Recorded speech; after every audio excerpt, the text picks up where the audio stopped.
Hey everyone, it is great to be back with you today on Coach's Corner. I am Dr. Lori. And I'm J.DP, and you are excellent. Today we're going to be talking to Dana Bernstein, the author of the book, It's the Thought That Counts, Managing the You versus You. It's going to be a fascinating conversation. Lori, what are you expecting from the conversation today? What I'm excited about is hearing Dana talk about the work that she's presenting as a framework, not as tools or vinyl trophies, but as a framework that we can use with our clients over and over and over to help them reflect and help them learn to fish. So what I'm hoping she does today is to help me better understand well, first and foremost, what is conflict? Whether that internal or external? What's the differences? And then what's the difference between a value and a pillar? Because these are two concepts that she presents that up till now, I really wasn't familiar with it. But as I walked through the book, I reached some discovery, and I do have some questions. I think it's going to be fascinating to watch Dana at work. And that's what I'm most excited about. So without further ado, let's get into it. Today, we're talking to Dana Bernstein, best-selling author of the book, It's the Thought That Counts. We are so happy to have her here. So Dana, welcome to URXcellent Coach's Corner. I am actually thrilled to be with both of you. It is such a privilege to have you both in my life and in my corner. Awesome. Dana, we have so many questions for you, but first, for our viewers, tell us a little bit about yourself. My name is Dana. I am a conflict resolution coach, so I help people figure out how to manage the internal conflict. How do you keep measuring your thoughts against what's important, what's not, and never losing sight of who you are as a human being? Conflict resolution coach. That brings a lot to my mind, right? So what is the nature of conflict? What does that even mean? It's anything. If you're not sitting on a beach holding some sort of fun drink in hand or wherever you have your happy place, there's a conflict happening. Whenever you're not clean between your ears, you're making yourself wrong, you're questioning yourself, your thoughts are fighting each other, indecision happens, that's conflict. And conflict is healthy up to a certain point when it's not. And you get to determine that line. You said you're not clean between your ears. I love that one because when we were speaking before recording, you threw that one out there, and I never heard that one before. So thanks for that. When we think of conflict, right, we typically think of conflict in terms of externalities, right? So it's like I am in conflict with, Bob, because Bob brings fish to the office and microwaves it and stinks the whole place up. Bob. So, and you're mentioning internal conflict. So what's the difference? Conflict is made up. I mean, you might love the smell of fish. And it would be like, fantastic, Bob is bringing fish to the office and I get that, again, it's all made up. It's really how you look at things is what determines what is conflict. So, it's interesting because when I think of conflict, right, and you talk about being a conflict resolution coach, my head immediately goes to the big things about, corporate mergers and international conflict and those kinds of things. But what I'm hearing you say, and I think might be really helpful for our audience, is that conflict isn't always these giant things. It's small, and sometimes it can be right in here. But maybe, and correct me if I'm wrong, the same principles apply to getting to a good solution. Absolutely. You can't have a good solution while you're in internal conflict. It just doesn't work. It's like eating Oreos and brushing your teeth at the same time. Like, it's just not going to happen. So the more clean you are with yourself, why you're upset, why this bothers you, what you're thinking, what values are leading, am I being my best self? All of these things determine how you look at the external. And if we're operating as our best self, we can't guarantee the external is going to work, right? Because that's just life. But we walk away knowing that we did the best we could. And we're not going to beat ourselves up over being out of alignment with ourselves. So am I correct in saying the more I can manage internal conflict, and I'm going to throw this out, so tell me if I'm wrong. The more I can manage internal conflict, perhaps the better I am at managing external conflict? Correct. Because you get underneath the why you're upset. And when you can better understand why you're upset, what thought it hit, what internal who piece it hit, you can communicate that more effectively to the other side. And then you could say with a more clear head, like, okay, this is what's going on. This is why it bothered me. And sometimes when you figure out why it bothers you, you're like, well, obviously that might be someone else's value. So maybe this isn't even a conflict. So if you have to have that conversation, I think when you understand the interest underneath the positions, your thoughts, your hopes, your dreams, your fears, you can communicate those a little bit more effectively, and then you can manage the external with that solid foundation. Yeah. Thank you. So in the book, you talk about a number of different things, but you really start off with helping people to understand the what's going on up here in their brains. I'm wondering if you can sort of break down what, from an internal perspective, conflict typically looks like. And you had a great analogy about the fist and the building and all Yes. kinds of stuff. So I should do my little thing. Yeah, that's fascinating. So within the context of the self, I was wondering if you could take us down that road. Sure. So I'll do the fist thing, and then we can kind of break off the self, right? Okay. So here's your challenges. Every day you overcome challenges by being your best self. You've always done this all of your life. You wouldn't be where you're at unless you've actually overcome those challenges. Thoughts on top of a challenge makes it a conflict. And more thoughts, you're building a very large mountain of conflict. So what I like to help my clients do is to break conflict into smaller chunks. So we're going to talk about internal conflict versus external conflict. Like external conflict, it's tactical. Like, how do I get from point A to point B? How do I have a hard conversation? How do I frame it? There's always structure we could talk about. What are my goals? How do I get there? Internal conflict is what is stopping you, a whole complete human being, from doing that. Because you've done these things all your life. You've had hard conversations. You've met your goals. You've exceeded far beyond probably where you thought you might want to go. So why in this particular instance is this thing an issue? Is it a high stakes conversation because the person, you've had a history with the person, or you're not used to talking to the skip level, or, you have this thought going in the back of your mind of something that happened in the past, and you're bringing your past into your present, and then it's affecting your future. So again, when we tie ourselves to the past habits, healthy, not healthy, whatever it is, we're skewing our today self. It's okay that that this is an impediment, something that's affected you, but you get to determine how much it rules you. When you start figuring out your thoughts, you could be like, all right, I got it. I can figure this out. These two thoughts are fighting. My value of, my value of independence often fights my pillar of community, both parts of my who. So when I get upset, I'm like, oh, I'm just going to leave it. I'm just forget it. I'm out of here. Right. So my independence value is checked out before my little community pillar is like, but Dana, you should stay. You like people. And then my independence value is, I don't want to do it. So again, you have this battle between, but I can identify it and say, oh, look at these two going at it. What are the merits of both? And how do I manage to get back to my base?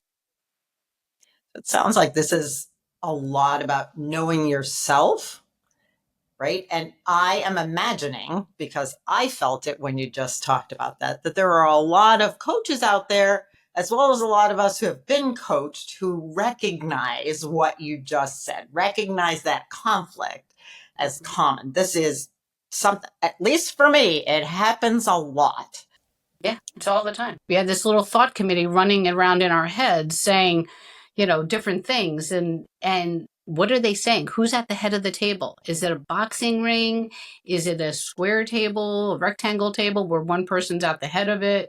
Or is it circular where everyone's fighting equally? So picture different tables and who is driving, who's at the head. Yeah, mine's an octagon. And and these people don't get along well. You have some conflict resolution between the people that are in the middle of your head. And conflict is good because you can kick it from all different sides. But at some point, make a choice and figure out how to coexist. I mean, having the contrarians in your head is really important because you do want to look at it from different perspectives. You have like one train of thought. Adding more trains of thought stops the conflict because you can look at it from different points of view. Too much, and you're stuck. Dana, you bring up values. What is the importance of value for the individual? And then you said there were pillars. What's the difference? They're all the words that make you you. I just like to look at them as separate issues. Like, so you have an arm for one function, a leg for another function. So they're all part of your body. It's just different. So internally, your values are those hard lines in the sand. You get angry if they're crossed. It's not a value if you don't get angry over it. You can have high ethics or high integrity or high independence, and that's fantastic. But unless you have an emotion evoked, it's not a value. I like to be able to pinpoint why I'm upset, which is why the values piece is very important. Your pillars are just your best self. It's just your natural gooey self of where you're operating at your optimum, you're in your prime, you're feeling great. It could be like feelings when you were a kid and you were doing something fun and you just lost yourself, or it could be an adult thing, or I was in my 20s when my pillars kind of came out and I identified them. So you're using your best self to overcome the conflict. But when you have separate buckets, it's easier to identify why you're upset. Am I acting as a shell of myself? What is going on? So I like to keep them separate, even though they're still all part of you as a person. So it sounds like, and having read your book, I understand this. There's a framework that you use with your clients to walk them through this, because as we talk about this, it's a lot, right? And it's a lot. I want to talk about the framework, but I also want to talk a little bit about how you got to this, what you saw in your clients that made you put together all of your training as a coach, as a mediator, as everything else that you've done in the past to say, there's a way to look at this, and there's a reason that I do this with my clients. Can you walk us through that? Well, the reason I do this with my clients is, how do you get to your best self if it hasn't been defined? How do you know that you've arrived? Right? Like Stephen Covey talks about, stick with the end in mind. We're always like, okay, the goal is this, external, right? The goal is this. How do I know I arrive? I arrive because it's a specific measurable goal that I've made for myself. Do that internally. What is your base? And then are you acting as that once you get to the end of whatever it is that you're trying to do?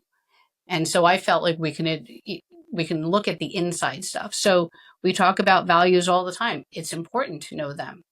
But then I started, as I'm coaching, I'm like, oh, this person's not upset over it. Okay, so then I started adding different components on how do I actually coach someone to find out their values. And then the pillars just, popped up as I was thinking about my best self. And then little by little, I developed this process of coaching. And so all of my clients go through the WHO exercise at one point or another. And we start templating that self if they want, right? It's always their choice of if they want to go there.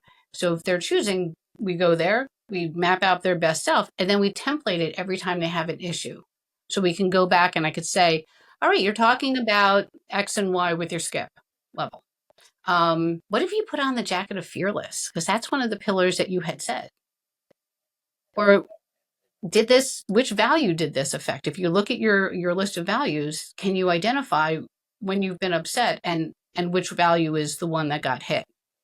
Or if they're indecisive, take a look at your values. Which two are fighting? I love this, because what you're saying is it's not a tool to create and put in, laminate and stick on the shelf, right? This is a tool that's intended to be brought out again and again. So I actually want to, you were talking about this imaginary client. I was wondering, anonymously, but if you can give us an example of, when you've done this with a client and how it impacted them. So, J.DP, we did your values yesterday. We did. continue with your pillars, or Lori, do you want to pony up? It's up. Ooh. And just so Well, you know, I will help both of you offline if it's not in on you know.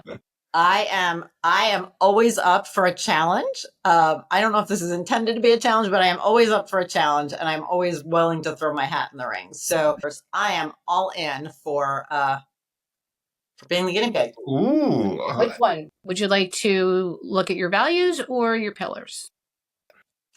I think, given the way that you've talked about this, that that we ought to focus on values, those things that when they're crossed. Okay. So tell me a time when you were so stinking proud of yourself. And it could be a childhood thing, it could be somewhere in adulthood, right? So stinking proud of myself. Sure. Let me think. Let me give you a good one. Well, I can probably think of a couple. I was so stinking proud of myself when I actually finished my PhD. I was so stinking proud of myself when I earned tenure at 32, which is lifetime job security. I was so stinking proud of myself when I put my house up for sale and it sold in 2 days. There's three from long ago and one recently. So why were you proud? Sense of accomplishment. I put in the hard work. I did it. Things were done efficiently, effectively. Yeah, they're different because one's a more external kind of thing, but External or internal, it's fine. This is where we pull the values out. So go. yeah, it was about pride for me that I did something. Maybe it's this that I did something that I didn't think I could do, and I proved myself right or wrong, but I proved to myself that I could do it. Okay. So I wrote short list. But I think values are when you get upset about it. So, I mean, I've known you, but you will know you a lot better than I do. So I will give you the list that I think. You have pen in hand? I have pen in hand. Yes, Pen in ma'am. hand. So we'll write down the values that I kind of were thinking that came out of the story. And then we're going to measure it against if you get upset if. Okay. Okay. Careful, that's you're playing with the fire over here with Lori. I don't know what you're talking about. Okay. Okay, so we'll do the list. We're going to write the list straight out, and then we're going to go one by one, just You like we got did it. with J.DP. So curiosity, perseverance, ethics, efficiency, self-reliant, trust, and integrity. Wow. Dana, that was a good list. Well, the question is, you get upset. So if people aren't curious, does it bother you, or does that go in your pillars bucket? Like that's just a Lori thing. Like, I'm just a curious person. Okay. So I have this good list, and now you're asking me to sort of sort these and narrow it down. Got it. Or get them off the list. If they're not you, like, Oh, no, they're all me. That was really good. Okay. Curiosity. I think that's a core value. I mean, that's how I raised my kids is to be curious, ask questions. I was a professor. I I don't care if you get a C or an A, but like engage intellectually with this. Care. Yeah. so is it engage intellectually or somewhere around the care thing that is more the thing, or is it curiosity? Like these need to become your words. It could be whatever. I mean, everyone has some weird words sometimes Yeah. about So the I don't values. yeah. So I don't want to say engage intellectually because that's me. Right. Mm-hmm. That is who I am. But I think curiosity is right. Okay. And you get upset when that's like I get upset and you're like, that's a definite. When people accept things as given and they're not curious and they don't dig and they don't ask questions, yes, I do. Okay. So perseverance, you don't stop. If I said, Lord, just let it go, you'd be like, what do you mean? Oh, this is a hard one because I think this has shifted over the last year. um, But can and I so those words that you just gave, so I know we're gonna edit some of this. Those words that you just gave me, let it go, are a bit of a trigger for me. So, Oh, we're not editing any of this out, girl. oh yes, you are. Okay, but Lord, let's look at it this way. Every time, if perseverance is something that it's like I have to let it go and you're fighting it, it's still a value, right? You just have to put another one in its place. It doesn't go It's away. important. It's important to me when people tell me to just let it go when they're not listening and not being curious. Then I get pissed. Yeah, so leave it on. Okay. Yeah. Ethics, do the right thing, that kind of. That is okay. Let me just say, it is okay if you have high ethics, but you don't get upset if. Like I have high ethics and high integrity, but I Right. don't care if you do. I might look at you a little odd, but I don't have an emotion around it. Right. So I do care about doing the right thing for me.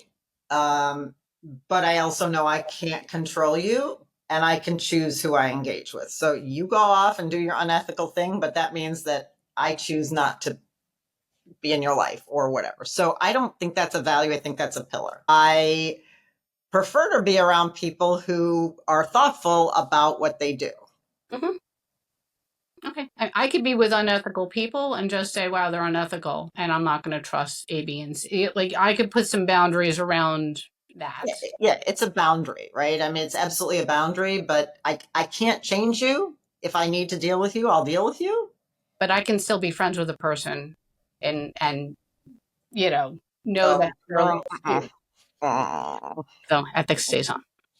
You can put that face, JDP. That, And I'm not saying any of my friends are unethical. I'm just saying that that's just not something that gets my goat. And I don't need a big boundary. I can just know where I stand and they stand, and I could be a vegetarian and hang out with a carnivore. yeah, I get it. Good analogy. Yeah. Okay. Okay, next one. Efficiency. Efficiency. It's not a value. It's a pillar. Self-reliant. It's probably a pillar and not a value. Trust in yourself and others. Mm. If other people don't have trust, does it push my buttons? Is that what am I right going down that path? Can you be with someone that you don't trust? Does it evoke an emotion? Does it Oh, anything? can I be with someone I don't trust? I used to tolerate that a lot more and I don't very much anymore. So trust stays on the list of a value. I think trust stays on the list. Okay. Integrity. Do what you say you're going to do. Be who you say you're going to be. I certainly do. And I think people know that about me. So yes, it's definitely a pillar. Let's go down, push me on whether it goes to the value side. If you get annoyed if people are out of integrity. Do I get annoyed if people are out of integrity? Or some kind of an emotion. It's frustrating. I don't know if it's enraging. Okay. So far, curiosity, perseverance, ethics, and trust. Interesting. Yeah. Is that where? So if you look at every time you get annoyed, does it go into one of those 4 buckets? I mean, we can expand it. I'm just saying for right now. I think that's fair. Okay. Any other time you get annoyed? People aren't being honest or transparent, or people can't read the room. Like, what else really just like makes you apoplectic or even evokes a bubble of an emotion? Um, Unnecessary game playing. I don't know if that fits. When people play games and don't engage in a straightforward way, this is sort of the lawyer tactic when lawyers play. Can we just engage on a straightforward level? Okay, so straightforward or transparent, somewhere around that. I mean, we could just say straightforward is a value. Call it that. Yeah. Call it that. Okay. Anything else? I think that's a pretty good list. Wait, let me write these down. Give them to me again. All right, so here's the list. Very sloppy. That's all right. I'm going to Okay. write mine down. Curiosity, perseverance, ethics, trust, and straightforward. And again, this is a moment in time. I've had a client where 2 years later something came up and I looked at her and I'm like, did we just add another value to that list? And she's like, yeah. So the list sometimes evolves because we don't get annoyed all the time. You know what I mean? Like some things just are on the back burner of annoyance and it doesn't come up.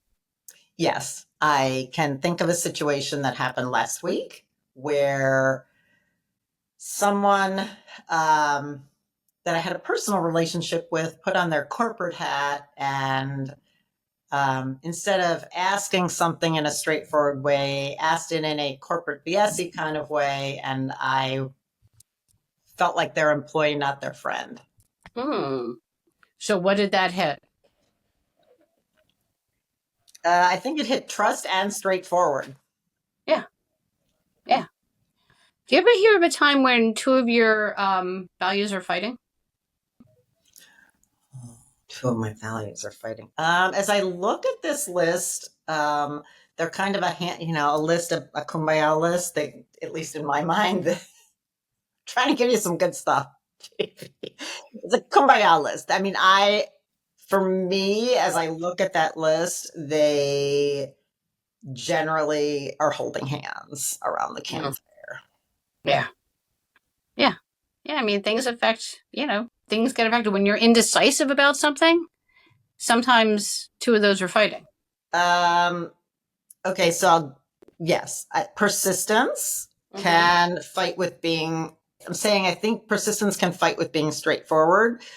Sometimes when you play the long game, when I play the long game versus a short game, I think the two of those can be in conflict. And sometimes I want to get things done and taken care of. And sometimes I know it's better to play the long game. And I get frustrated with myself. I'm wondering if action is one of the things on your values list. Something around action that you need, that either tangible or movement or something or other that is coming up. That's interesting. Yeah, could be. I am a very get stuff done kind of person. Get out of my way and let me get stuff done. Right? Yeah. And it shows, right? I mean, as you're talking, that's popping up. Like, sold the house, I did this. And, so if people are not action oriented, is it annoying? On simple things that needed to get done to move a process forward. So yeah, maybe that is a value. Yeah. Or it could just go under perseverance, right? But the idea with the exercise.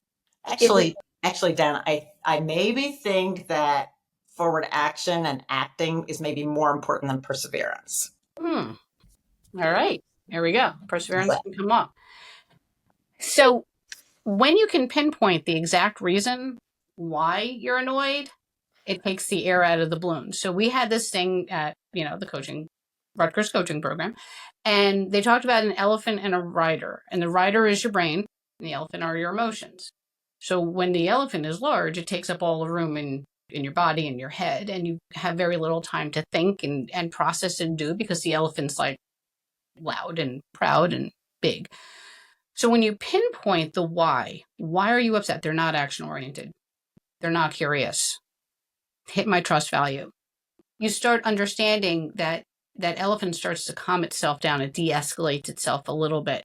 The more the elephant de-escalates, the more thinking room you can have. But you can't think with an elephant in the room. So when you de-escalate and you're like, okay, we have kids, right? When we understand, oh, they're just cutting a tooth, or, oh, this is what's going on. And you can understand why someone's upset or why you think it's going on. It kind of puts things into context and perspective. That's what we're doing with ourselves. We're understanding what value got hit so we could put it into context, so we could say, okay, they may not have an action value and I do. So what do I do with this? I can be annoyed all I want, but living not clean between the ears is going to affect how I comport myself on the outside. So Are we good so far on this? We're great. This is really helpful. Okay, so I'm going to segue to there's only 3 reasons in life why you get upset. Okay. So, unfulfilled expectation, thwarted intention, and undelivered communication. So if we look at all 3, there's always an internal and an external. Externally, I expected this of you. It didn't happen. Internally, I expected this of me, and I certainly did not rise to the occasion. So I can get upset either way. Intentions. I'm intending to do this. I'm intending to live with curiosity or, be straightforward, and I didn't. And now I'm going to kick myself. Externally, I'm planning on leaving on Friday, and my boss gives me stuff to do that's going to take forever. And so here's my train, and my intention just got thwarted. Yep. And communication, undelivered communication. You couldn't say it. They didn't understand it. Something got messed up in the middle. That's externally. Internally, you talk to yourself. What are you telling yourself? Are you nice to yourself? Right? So looking at your list of values, that helps, again, divide the conflict mountain into smaller pieces where you could say, okay, did I expect that they had curiosity? And they didn't. It's my value, may not be theirs. Yeah, for me, of those 3, and I spend a lot of time in my own practice talking with clients about the communication side of things. A lot of time talking about those, about interpreting what's coming their way. And, I can think of a particular client that we did a lot of work shaping the way they communicated. This happened to be a woman, and does what many women do. Soften the language, and wasn't, and was frustrated when people weren't getting the message of leadership. Yeah. Right. And clarity from her as a leader. So maybe that hits a couple of those reasons about frustration, expectations, and communication. Exactly. And my curiosity with the client is, she's interpreting what comes along her way through her lens, through her values, through her pillars, through the thing that triggers her the most, right? So that interpretation gets filtered through the who.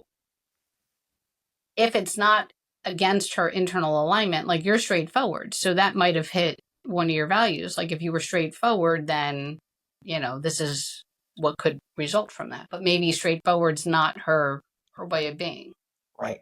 Maybe she leads with empathy, and empathy is a value. And if empathy is a value, it's going to look at communication very differently than straightforward, right? We wear our values like second skins, and that's how we comport ourselves. That's why we have goals. Our goals are our values coming alive. We don't do things unless it's aligned with our values. I mean, unless we kind of screw ourselves, in which case, obviously, you're going against it. But every time you do a goal, that's our values showing up front and center. And so knowing that, you could be like, yep, that was my action value. There it was. It comes out, all the time. Or when I dive heading into a project, probably usually without thinking, it's my adventure value. Let's just figure out what's going on. What's the worst thing that can happen? Which I found out is maybe not always the best way to lead, I'm just saying. But I know that's, she's out in front and center. Yeah. We're speaking to Dana Bernstein, author of the book. It's I have your bookmark. It's The Thought That Counts. Managing the art of you versus you.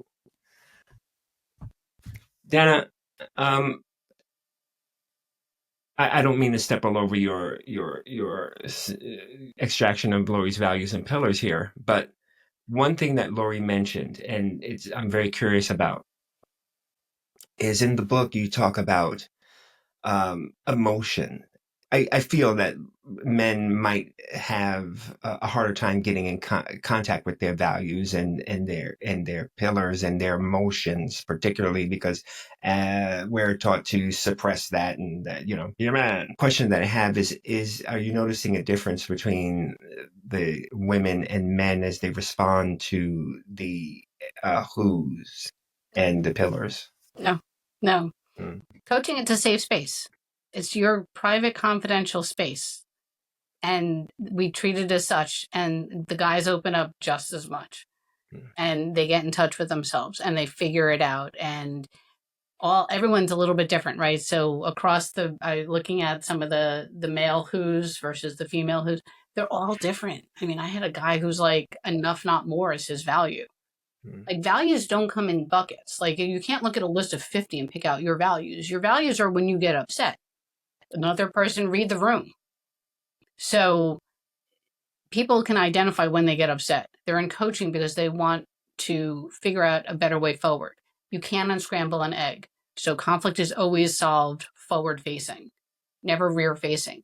And when you can identify it, when it, especially the guys, when they can be like, holy cow, this is why I'm upset. I'm like, yep, I guess so. This is what you listed as your value. Or surprisingly enough, I mean, we do the trigger, and the trigger exercise is that one demoralizing statement of, I'm not. It's one thought that you think about yourself.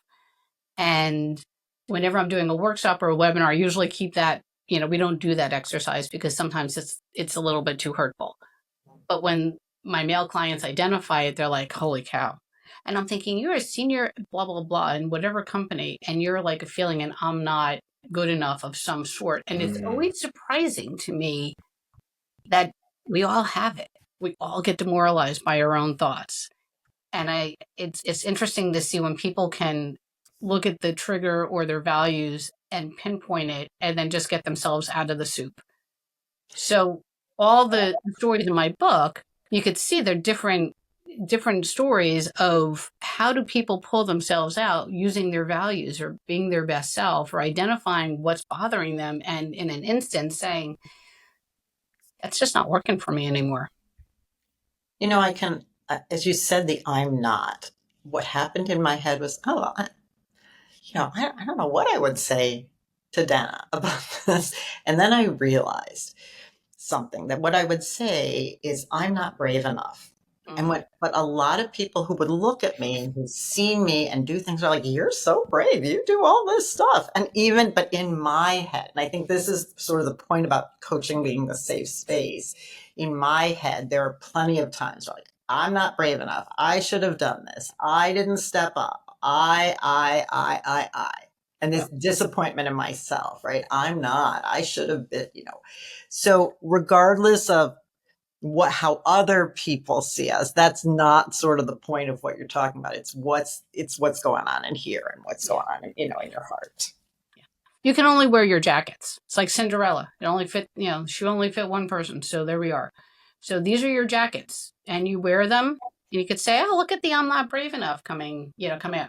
So I'm going to do a little bit of a weird exercise, Laura. Since we didn't quite get to the pillars, but we could do this whenever.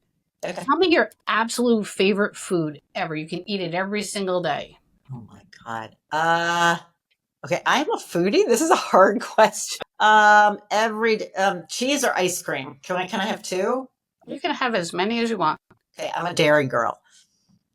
Okay, what food do you hate? Like you would almost want to throw up before you ate it. Anchovies. Okay. That was faster. Yes. So every time you're in the I'm not brave enough space in your head, blah, blah, blah, you're eating anchovies. Every time you're in that thought loop of making yourself not be kind to yourself. Yeah. Right? Anchovies. Yeah. And I'm not saying that we're not going to eat anchovies. It's just you get to choose how long, how much you eat them. Only in Caesar salad. Well, exactly. In Caesar salad. But sometimes internally we don't always treat ourselves nicely. Right. And it's normal. Just decide how long it's going to be before you pull yourself out. We all have to sit in the muck at some point, right? Life is not a panacea, but you're eating anchovies. That's a good visual. Yeah, it is. It really, a lot of clients love that because they can, the food that you fill your stomach with is no different than the thoughts you fill your head with. You get to pick. Okay, if we're going to do that, I'm going to switch my favorite thing. Okay. I'm not sure I'd eat it every day, but I'm going to switch it to, and I'll tell you why, to raspberries. Okay, go ahead. Wait a minute. The fruit kind or the fruit kind? It's not just that I remember this story, but my father says, "Oh yes, this is a real story." I was a very little girl. My grandparents lived in New Jersey, and I guess I liked raspberries as a young girl. And my grandfather, apparently, I had him wrapped around my little finger, and I told him that I wanted raspberries one day, and it was a Saturday, and he swooped me into the car, pre-car seat and pre-seatbelt days, and took me to some raspberry picking place or something. And we came home with a flat of raspberries. So for me, raspberries are love from my grandfather. Yeah. And my father tells a story like, we didn't know where the heck you went. We were like, where is Lori and her grandfather? And then he just waltzes in with me with this flat. So for me, yes. So let's. Yeah. And you can have raspberries every day. Even if it's a 1% raspberry, right? It's better than anchovies. Oh, 1,000%. And so we can't always be our best level 10 self or level 5 self, but we can choose the raspberry side versus the anchovy side. So let me ask you, what is your ideal emotion? Like if you could feel something every single day of the year, what would it be? Okay, I love this question because it actually relates to my time at coaching education at LCOP. And I'm going to actually give you three of them because I stood in the room on the last day of LCOP and said to myself, my God, I am peaceful, calm, and happy. And I just sat there and observed the room. That is my holy trinity. Okay. I'm going to put presence as a question mark under your pillars. So peaceful, calm, and happy. On an average day, level 1 to 10, 10 being the most, how would you want to feel peaceful, calm, happy? 7 would be great. Okay. So every time these are your levels, you could change them at will. But on an average day, every time you're not a 7 or close enough to it, look at the bucket of words. What has to be fed? Are your values getting knocked? We haven't yet done the pillars, but are you living your pillars and feeding that soul that makes you you? Or you're like in the not brave space, right? And sometimes the situation calls for a level 1, right? Because that's just what happens. Life is not always great. Some days are like that. Some days are like that. And allow them. Just allow yourself to be, where you're at. But on your regular days, see how close you are to a 7. Check in with yourself. How am I feeling on the peaceful, calm, happy girl? I remember one time, I don't know, 2 months ago, and I sat on my couch and looked out at the lake and said, "Oh my God, I'm calm." And I checked my heart rate on my Apple Watch, and it was like 55 beats a minute. I'm like, "Oh my God, there's a data. I am calm." And I felt it, and I just sat there because, yeah, that's part of the Trinity. So I'd have to go back and think about what was in alignment, and why I felt that way. But those memories, I think we all have them. Those memories about feeling that way in alignment, and it's good. Yeah. It's good. And so imagine if all of our clients got to know their who, and they could deploy it with intention. Like, the world would be what? Yes. Yeah. So, you've just illustrated with me, and first of all, thank you, because this was both validating and very interesting for me, but demonstrated the power of this, and that once we start to uncover some of these things, more comes out. And I want to take us back to where one of the things we talked about before is that this is a framework. And you've said this repeatedly, that this is not a vinyl trophy. You're not doing this, to get a grade and stick it in a drawer. You're doing this so that it can be a tool for you to be closer to your best self more often. You get to deploy her anytime you want. And there's a part in the book where you get to actually action the pillars. Because sometimes thoughts are not enough. Sometimes action has to go there, external action or internal action. And when you could say, okay, I'm stuck, I'm still stuck, I'm really not being able to flip my thoughts, what can I do? Yeah. And so for me, community is one of my pillars. And I'll like externally, sometimes I'll just text like 15 or 20 people and I'll see who gets back to me. Hey, just checking in. What's going on? What's going on? And then sometimes I'll just need that love coming back because I'm not in a good spot. Yeah. Sometimes I just feed my own soul and I'll garden or I'll watch a movie and I'll just get in touch with my own community of how I feel inside about myself. Dana, thank you very much for doing this. And Lori, thank you for your transparency and vulnerability and honesty. But for me, it was like actually sitting in and watching the coach and do the art of coaching. And it's really, when we went through this, I was in the hot seat and I'm kind of like thinking, like much like Lori did, right? She's thinking through her thoughts and everything else.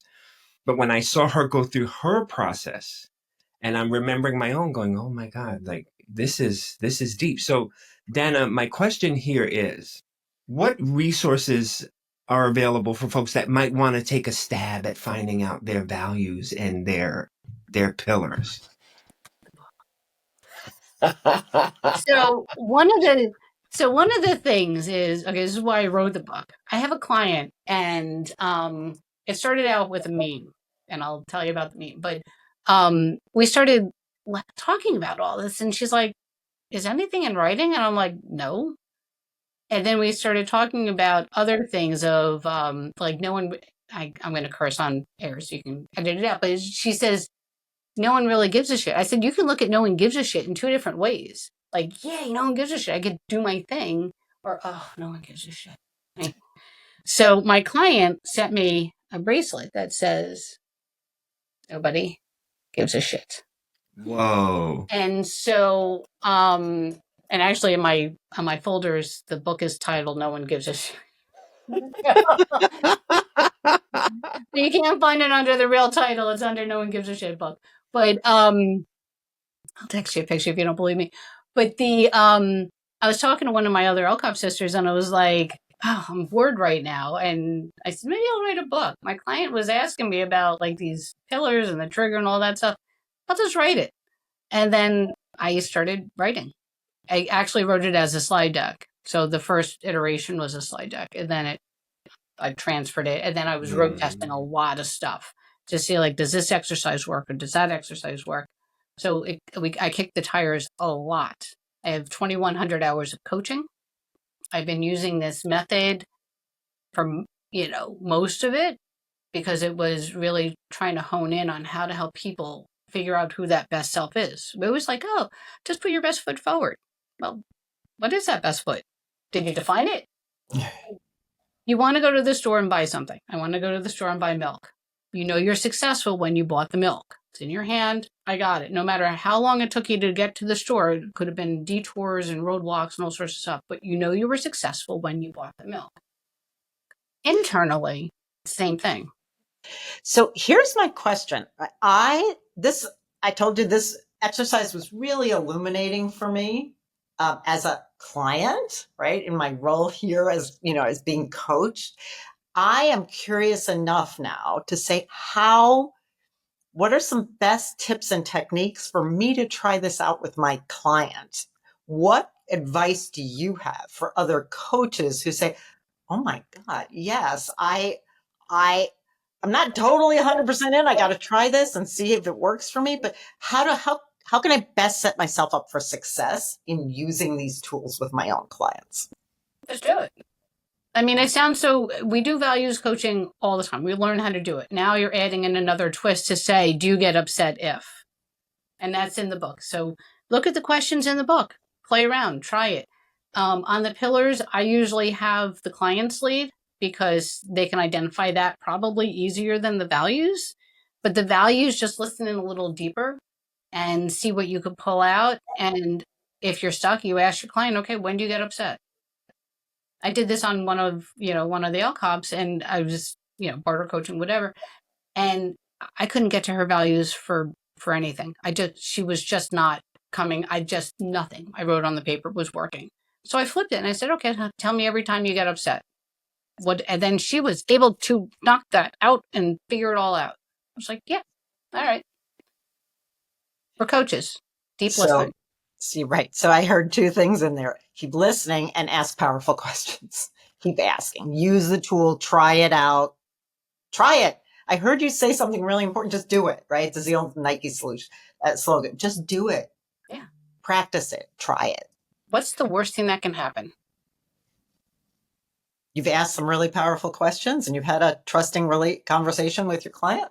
Yeah. And they know they have an internal identity that's driving the bus.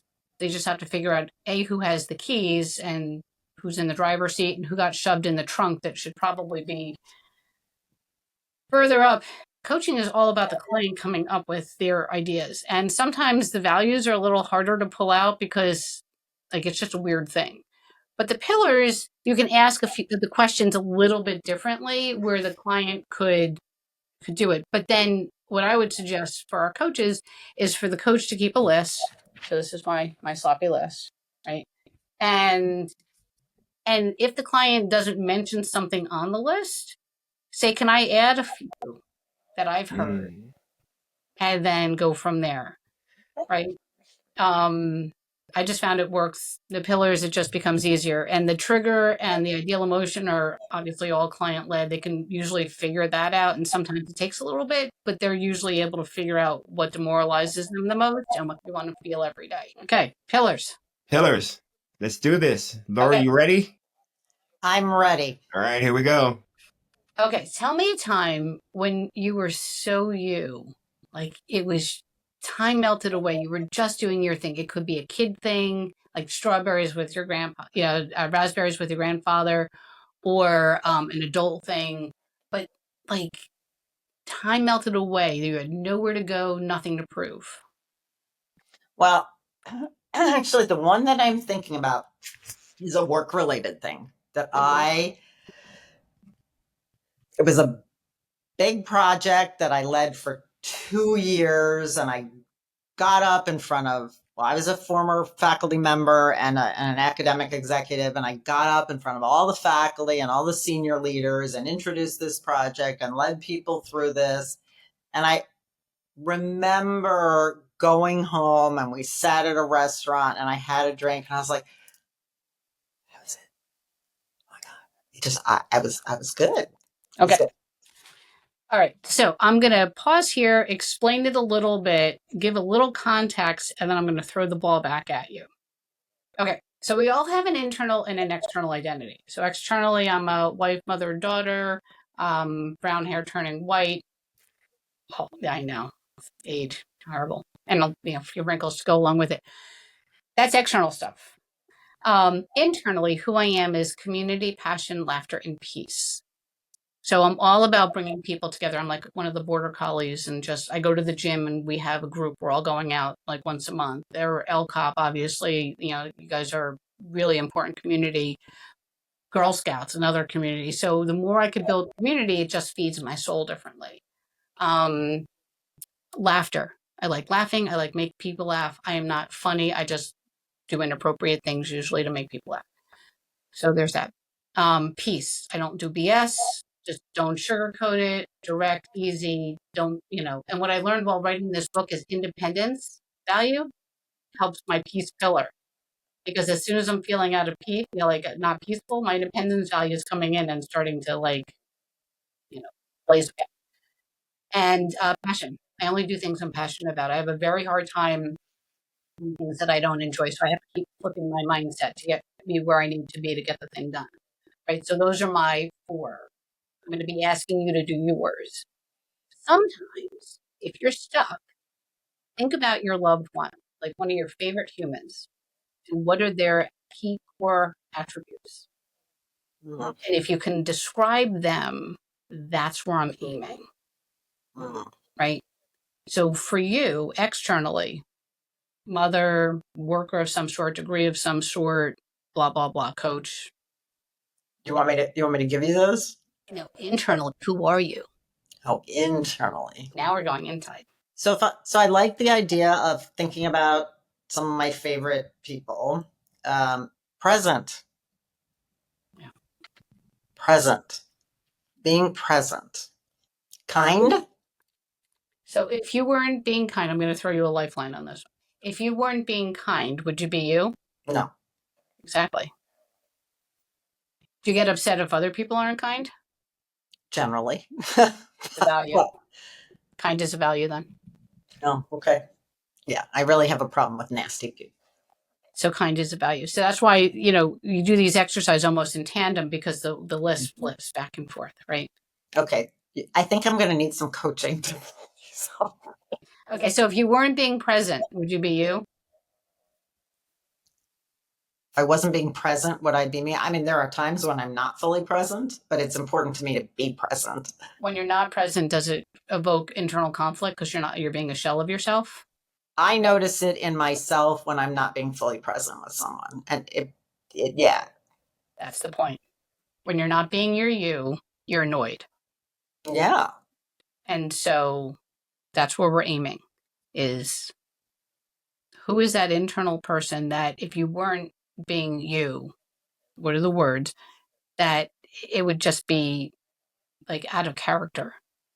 Okay, so let's go back to integrity. Was that on that wasn't on that was ethics. No, I think integrity. Yeah. I think integrity. Is it integrity or is it being in service or helping people? Like, what's the gooey piece underneath the word integrity? I'm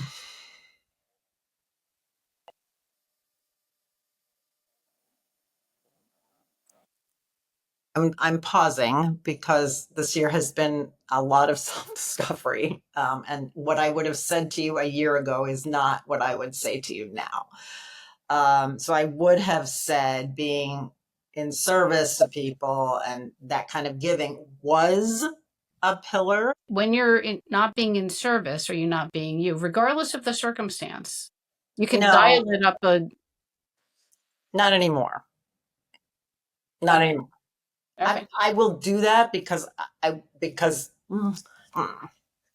I say this? I hear you. This is a good coaching exercise.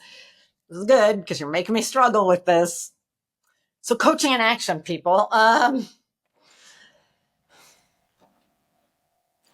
So for me, I want to do things. I like to do things for people. I'm happy to do them. We're going to a family dinner this weekend with my kids. They just bought a house. I want to do things for them. I don't want to over give of myself, which I used to do. How's that? It's perfect. And it's always internal, external, right? Externally, you're in service to people. Maybe the thing that you were having an issue with is you weren't being in service to yourself. Maybe that's right. Right? Oh, And so, and it's who you are is service.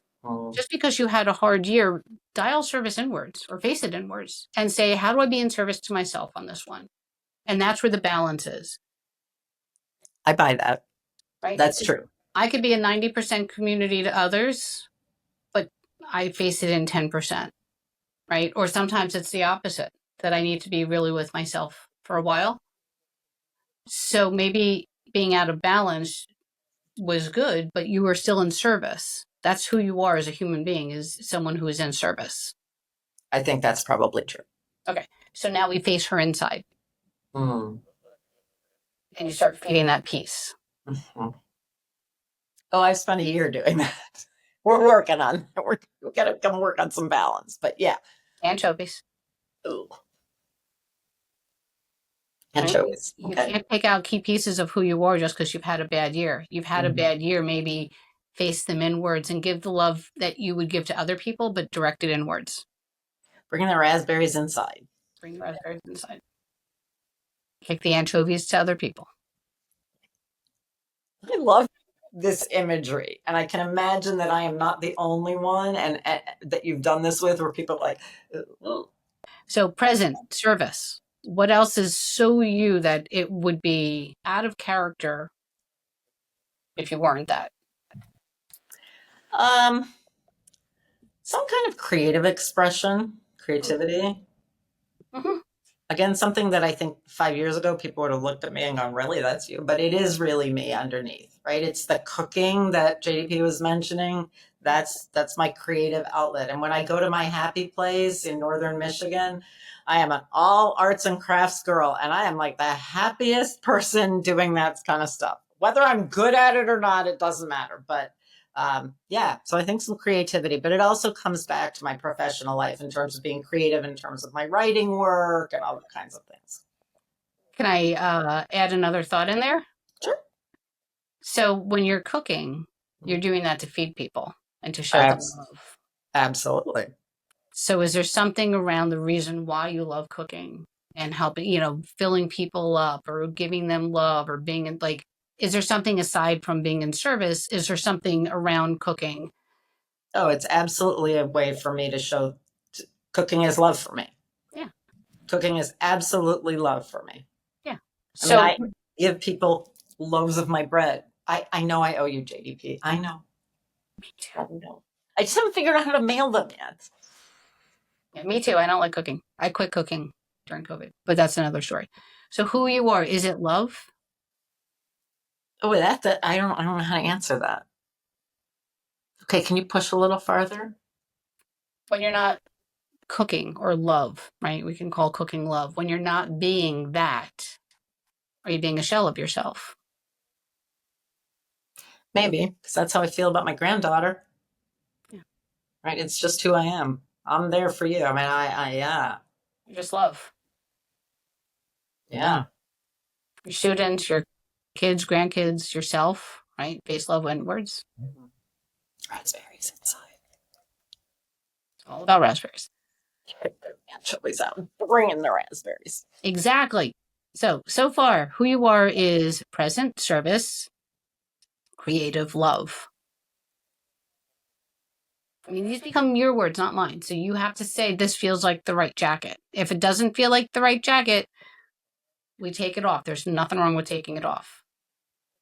I think those are 4 good words. Yeah. I mean, it took me a while to get here. But okay, to go back to your point, I think if I were not those, I wouldn't be me. Yeah. So how do we deploy her when there's conflict? Think of other things that are just so you. If you had to describe your granddaughter, you'd come up with the words in a flash, right? It's the same concept, but bring it into you, right? Often we can help others identify or we can pinpoint it, but it's when it comes to us, it's like, Yeah, you saw that in me. yeah, I did. You did. So I was thinking the other day, I was thinking, man, I really am a little bit more transparent than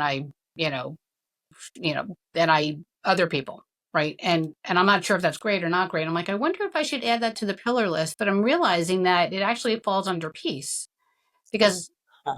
if I don't lie, I don't give a shit enough to lie, if that makes sense. Like it would be playing with my peace pillar if I was just not being me. And so I just put it out there and I'm like, this is what it is. But I think it's, there's obviously a border with transparent. You don't want to, here's 100% of everything. But for the most part, the stories are there. And we find little words that make us us. So you asked, how can we trot this so me version of Lori out? And I'm thinking about some conflicts from last week. And that when I started to feel better about those conflicts were when I was present and when I was creative. And creative in a different way, creative about finding solution Q instead of just A or B. So it was that kind of creative, but also when I was present in not imagining 75 steps down the road, right? Or going back, and digging up everything else. So when I was able to do that, I mean, it took a while for me to get there, but when I was able to bring those parts of Lori out, that allowed me, what did we say? Action, that allowed me honor that value of moving forward with some more clarity to finding some solutions. Yeah, exactly.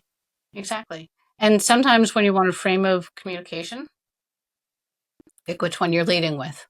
Mm-hmm. Do I want to be creative with this? Because it's going to be like, I'm not going to be as straightforward as I need to be. So maybe I have to look at it a different way because people here, they listen differently, right? So how does a person listen? So it might not be a straightforward way. Maybe you have to, go in a little bit of a side door there. Or how do I be in service to them? Yeah. So we frame our listening the same way. So what's happening in my head is as you're talking, I'm thinking back to a lot, I'm sure everybody does this. But, oh yeah, that is what I did. Yep, that is what I did. I mean, look, I spent a career. I probably had 100 students a semester. None of them are the same. Right. And so I had, when they were willing to come and actually talk to me in office hours or on chat or whatever it was, I could figure out a way to talk to them in a way that got to them. Right. Or to talk. My kids are different.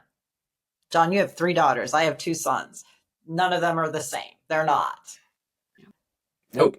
I learned that lesson really early on. So I talk to my kids differently. I have to be creative in how I start to think about them in a way to move forward with what I want to do. It's great. Yeah. You honor your who, but you also honor their who. Right. Really powerful. My question here, Dana, is we've gone through the pillars. How do you wrap it up now? Like where do you leave it with the client? The pillars are always in action. Your values are in action. This is who you are as a human being. Now you've just defined it. I mean, we keep solving issues, whatever their issues are. We reframe it. How do you lead with trust? How do you trust yourself? Internal, external, right? How do you trust yourself as you're going through the hard time? That you've survived 100% of your life so far. And you will survive whatever the little, the challenges are. So here's your challenges, here's thoughts on top of it. But now you know that best self has always gotten you over the hump. Always. So how do we keep deploying that best self as we're managing the ups and the downs of life? So then we just go into regular coaching, how we normally do it. But we now have a baseline of who that person is, or they have it, that they could pull in on with intention. It has to be with intention. Right. So when your coaching is like you maintain the list, right? I'm assuming your client maintains a list. And is that sort of like a cheat sheet when you're in session where you kind of go, oh, your pillar or, oh, your value and they're in conflict and trophies. I would actually ask, are your pillars and values in conflict, or which ones are? Right? Let them self-identify. The more they can learn how to fish, the more in the moment, there's difference between conflict and conflict in the moment. Right? Conflict is like something happens and then we have like a day to think about it. Conflict in the moment, you're like, how do I pull out that best self? Right? And that's a little bit harder than thinking back to say, okay, I have to go clean it up with this person. But we go to the gym. They have to lift their own weights. If I'm lifting their weights for them, they're not building the muscle. So they need to look back at the list if they want and say, okay, oh, Dan, you'd be proud of me. This is what happened. I'm like, oh, music to the ears. I love that imagery of, we have to pick up our own weights. You have to get stronger so you can pick them up more often, or heavier weights. It's a beautiful analogy. They have to figure out, like, yeah, this hit my value. And these are one of the 3 reasons why I got upset. And this is how I decouple it and say, this is what happened, and this is my thought about it. And those are 2 separate things. The what happened has nothing to do with you. Right? Keep it separate, because then you make that modicum of distance to say, okay, I'm looking at this through a stranger's eyes, or maybe I'm looking at it through my creative eyes, or whatever it is. But you want to separate it so it's not a part of you. What happened does not define who you are. It's something that happened. Dana, you've been in the coaching game for a while now. I always am fascinated by coaches, their various expertise and specialities. Who in the coaching world are your influences? Oh, I mean, first of all, it's all you guys. I mean, and it's my clients. It's not even coaches. It's just listening to human beings at a different level. There's some people that I absolutely love listening to, who are like the big people or whatever. But it's really just listening to us as our community, and what do we need? And then how do I take off all the stuff that's not me so I could be my me when I'm with your you. That's awesome. Folks, we have been talking to Dana Bernstein, the author of the book, It's the Thought That Counts, Managing the Art of You versus You. It's available on Amazon. Please go buy it, and the link is in the comments below. I'm going to let Lori close this out. Any thoughts, Lori? Well, so I hope that you all enjoyed this discussion with Dana. I know I was inspired to try this out. To Dana's suggestion, try it. Try it. What do you have to lose? Try it. So I'm inspired to try this out with my clients as I go forward over the next few months. And I hope that you are too. And having participated in the exercise, I can tell you that it was powerful, that my head is still thinking about what she coached me on. Yeah, it's a great day for me. And I want to thank you, Dana, for taking the time to do this for me and for illuminating our audience that there is a framework that's available and present for people to use. JDP, what are you taking away? Wow, I'm taking away that you don't like anchovies. I do not. No, I mean, it's been a privilege to sit in and actually have been yesterday gone through my own pillars exercise and clarifying the differences thereof and understanding what my triggers are, because not everybody's triggers are the same. We're all individuals for a reason, because if we were all the same, the world would be boring. So, And can I add to that? yeah, of course. We are also internally a dichotomy of opposites. It would be weird if we were all internally the same, right? And that's why we have internal conflict, is that this is fighting the this, and they all make you. That's why sometimes you're polar opposites on the inside. Community, independence, right? So just to my own self, I could see it. But this was only one chapter in the book. Oh, There are 22. it is so content rich, Dana. Yeah. Thank you. Hey, before we go, one question. Where can we find you on the socials and the internets? I'm still working on that piece.